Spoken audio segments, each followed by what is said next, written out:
Ranboo is an American YouTuber, Twitch streamer, and content creator, best known for being a part of the DreamSMP. Throughout the COVID-19 pandemic, Ranboo has become one of the most popular streamers on Twitch, with a current following of over 4.29 million people. For a while now, Ranboo's been giving his fans, affectionately referred to as Boobers, a look into an upcoming project he's passionate about. It's a horror miniseries called GenerationLoss, and while I'm excited to watch it, I'm also excited for what it means for Ranboo, for his brand, and his career. Here's why. Reason number 1. GenerationLoss grows Ranboo's brand while staying true to it. While the DreamSMP storyline is still ongoing in 2022, it seems inevitable that, like all stories, it will eventually come to an end. YouTubers and streamers, like non-content creators, go through various phases in their careers. They must grow and evolve in order to stay relevant. Content creators can grow in many different ways, such as finding new content to feature, collaborating with friends, or creating a new business to develop on the side. We can actually analyze how content creators grow by using 2 key business models that will hopefully explain where I think Ranboo is at in his career, and how GenerationLoss very well could be the start of a new era for Ranboo, an era of creating new, original content that moves him past the DreamSMP.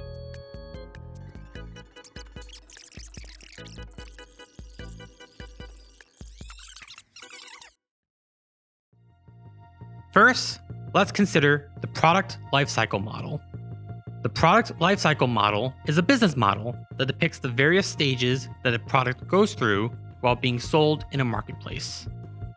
There are 4 stages to consider: the introduction, growth, maturity, and decline. In the introduction stage, a new product is introduced to the marketplace. So far, not much time has passed, which means the product hasn't gained high sales yet. As time goes on, the product enters the growth stage. At this stage, more consumers learn about the product and begin using it, which increases sales. As we move further along the model, the product reaches the maturity stage. By this point, the product is well known among consumers. From here, the product reaches an impasse. It can either find new growth via a product extension, such as the Coca-Cola company introducing its many variants of Coca-Cola, which would then shift the curve back into the growth stage, or products can decline in sales and relevance, like with Nokia phones. If we were to look at dozens of product lifecycle models over a period of time, a new trend line would begin to emerge. Let's call this the brand lifecycle model. The brand lifecycle model still carries the same stages of introduction, growth, maturity, and decline, but on a much larger scale. Now that I've established the product or brand lifecycle model, let's take a look at Ranboo's brand. In 2020 and 2021, Ranboo introduced his brand to consumers, aka you, the viewers, crafting a unique and appealing online persona with his voice. I have too much self-respect to dab, okay? Having a faceless identity, showing genuine care for the LGBTQ+ community, and of course, his humor. People always ask me, what's it like to be blowing up? Well, here, let me show you.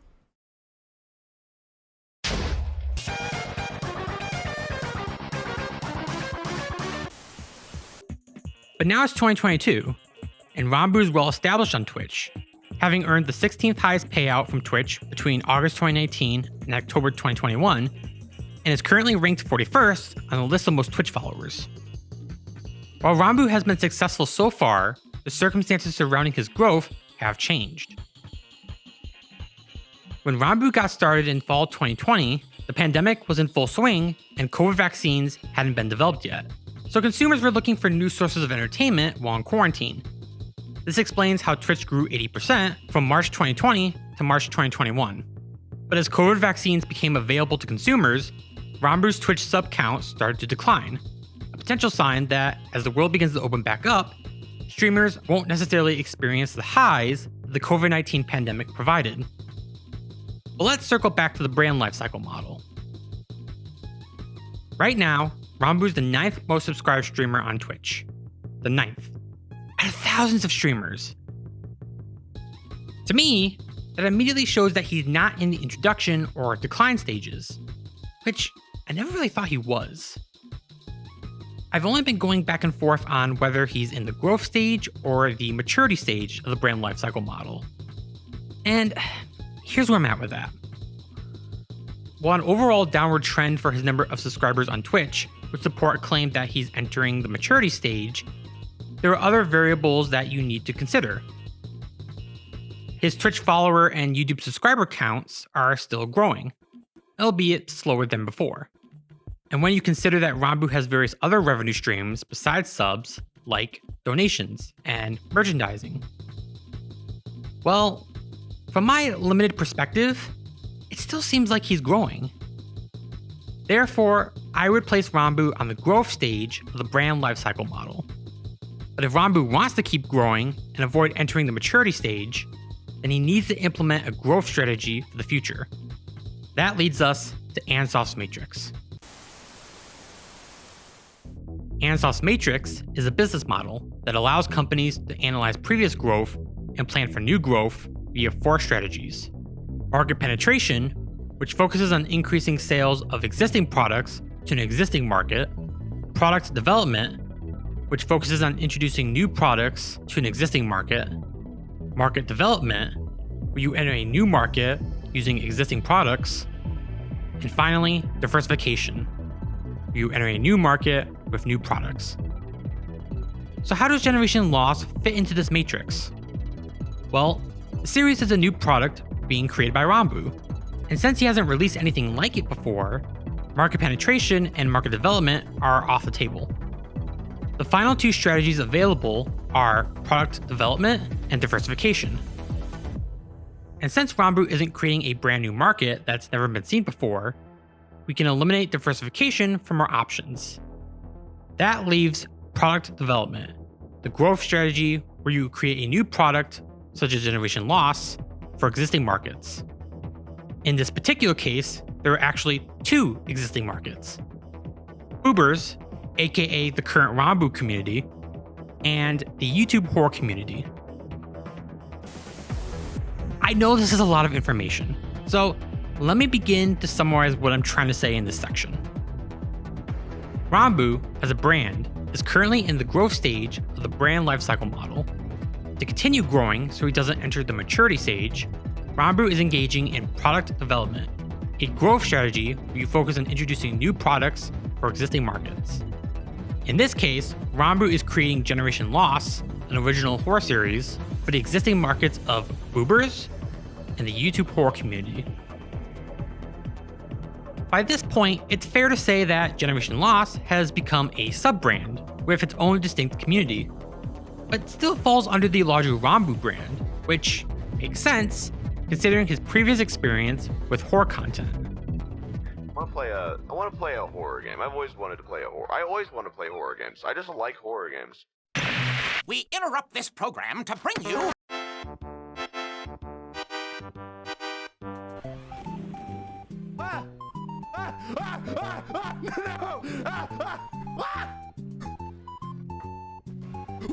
Hi, please take this map. Okay. Having a great time.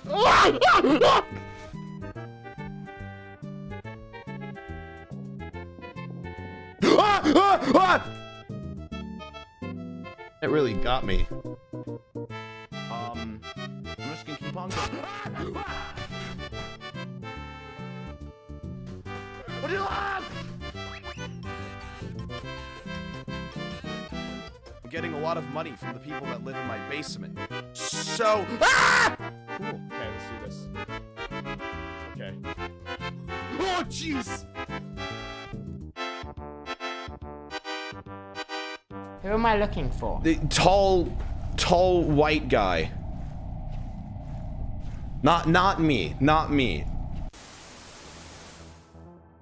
Based on the positive response to the first teaser of GenerationLoss, it's safe to say that viewers will welcome the series with open arms when the actual episodes are released.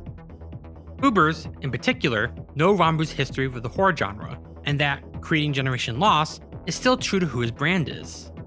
At the same time, by dabbling in creating original horror content that's unique to his brand specifically, Ranboo will tap into the YouTube horror community and grow further.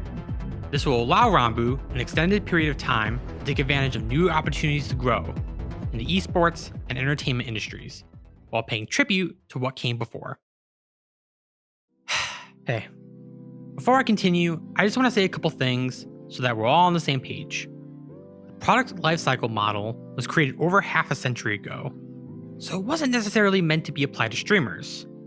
Thus, while I've tried to use the model to analyze Ranboo's career so far, it's not a perfect fit, and there are variables that I don't have all the information on, like merchandising and donation profits, that would give me a more accurate picture of where Ranboo's currently at. But here's what I do know. The first year of the COVID-19 pandemic was a unique situation when it came to creating content, and I don't think we'll see something quite like it again in the near future. So, to compare Ranboo's numbers today with his numbers prior to mass vaccination efforts, without acknowledging the role COVID had in affecting Twitch and content creation as a whole, would be wrong. The pandemic was an external environmental factor that streamers really had no control over.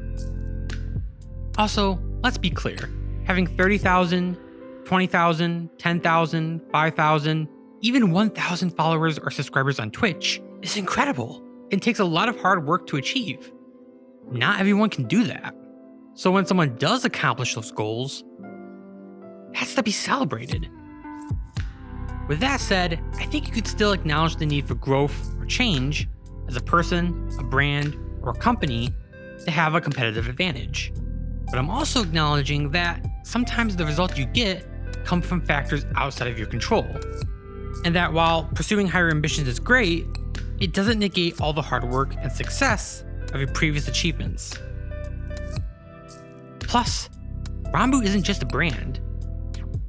He's a real person who can experience burnout, and everyone should be able to have the work-life balance they want. We all need mental health days sometimes, and that's okay. At the end of the day, yes, the numbers matter, but your own mental health and well-being matter more. A person's well-being is far more important than any amount of money, success, fame, or even the number of Twitch followers. Does that make sense? Alright, glad I got that off my chest. Let's move on. Reason number 2. GenerationLoss will continue a tradition of excellent YouTube horror series. We know GenerationLoss is a new product in 2 markets: the Ranboo community of Boobers and the YouTube horror community.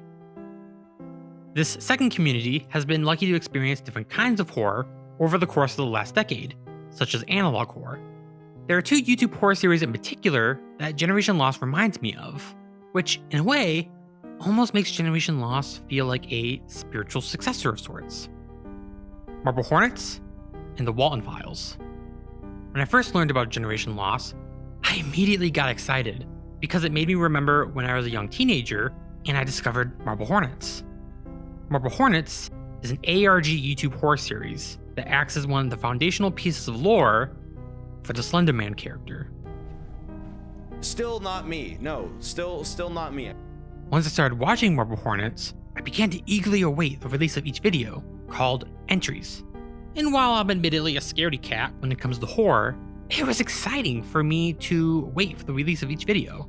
The central idea behind MarbleHornets, and why it came to mind when I first heard about GenerationLoss, is that the series is essentially all found footage, using old handheld cameras to slowly build a mystery into disappearing friends, strange symbols, and disturbing enemies, which, of course, includes the Slender Man. Oh, come on! That's still not me! Ranboo's previously released some information regarding the production of GenerationLoss, which, stylistically, seems somewhat reminiscent of MarbleHornets for me.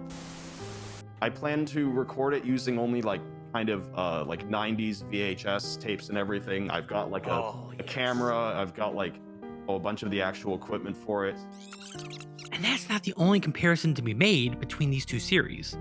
The use of a mysterious symbol on a VHS tape seems very reminiscent of the operator symbol from MarbleHornets that became such an iconic part of the Slender Man mythos. If you haven't watched Marble Hornets, definitely do so, but just be thankful you can watch it from beginning to end, and not have to wait for the series to be completed over the course of 5 years. Jesus. Now, if Marble Hornets was released today, I suspect a certain film theorist would have released a video or two by now discussing it, just like his videos discussing another horror series, the Walten Files. Now, admittedly, the Walten Files is something I discovered while researching more about Generation Loss, and wow, there's some disturbing stuff in those videos. The Walten Files features live-action footage, animation, creepy reversed audio, bloody and distorted faces, a starving rabbit. The rabbit is starving. The rabbit is starving. The rabbit is starving. The Walten Files uses various tapes stitched together into videos to tell a tragic yet horrific story that doesn't rely on jump scares every 5 seconds. With a tight continuity, plenty of puzzles to solve, and a refreshing break from typical mainstream Hollywood horror, it's not surprising that this series might serve as an inspiration for Generation Loss. One thing to note about the Walten Files is that, unlike Marble Hornets, which simply titles most of their videos as Entry Number This, the Walten Files have names for their episodes. Generation Loss seems to be following that trend, with the 3 currently planned installments being called The Lost Field Incident, The Lost Field Incident Liminal Run, and The Lost Field Incident Mind Mess. Although, based on the recent teaser dropped, Ranboo may actually use both series naming strategies, depending on what he's releasing. We'll have to wait and see. Generation Loss has the potential to act as a spiritual successor to these incredible series, creating a disturbing, horrific tale with a good mystery, strange symbols, a mix of found footage and animation, etc. Creating Generation Loss is a win-win situation for fans who get an amazing series, and for Ranboo, who will be able to grow as a content creator, making way for him to tell new kinds of stories later on in his career. Reason number 3. Ranboo will become a better person because of Generation Loss. Change is hard. It's easy to fall into old habits, to stay within your comfort zone, to keep doing what's worked in the past because of what you know. And what you don't know scares you. It scares you a lot because the future is uncertain. It's risky.